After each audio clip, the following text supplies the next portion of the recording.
Now the second cervical vertebrae we can see, that is known as axis or dentata. This is the second cervical vertebrae. This is known as axis or dentata. This is largest vertebrae. And we can see this is the spinous process here. Spinous process slopes caudally.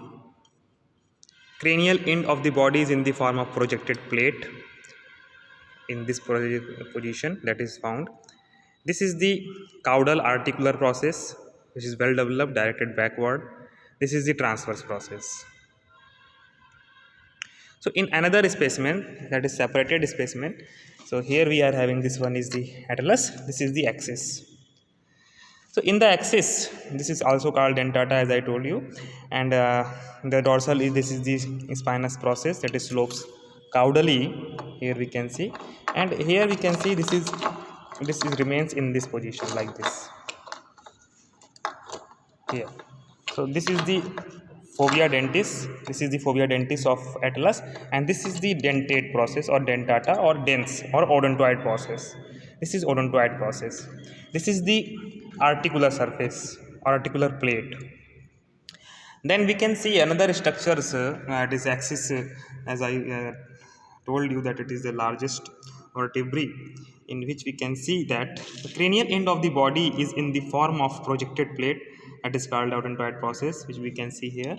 This is, and cranial articular process is absent. So here there is no articular process because it is modification is there. Then the well developed caudal articular process is found. This is the caudal articular process. This articulate with another vertebrae. So we can see this is the another vertebrae, and this is the convexity of the vertebrae. This is the concavity of the another vertebrae. So this convexity is joining like this in this position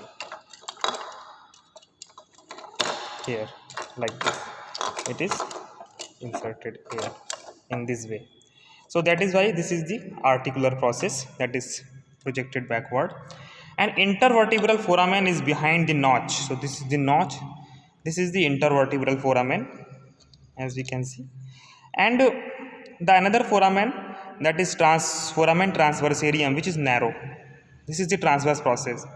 That is why this foramen is called transversarium, because it is at the base of the transverse process it is found. So this narrow foramen is the foramen transversarium, that is characteristic feature of the cervical vertebrae. This is the transverse process, which is undivided, as we can see, and projected backward. So this is projected backward and undivided. Then we can see that this is the caudal concave articular area that is articulating with the convex articular surface of the another vertebrae.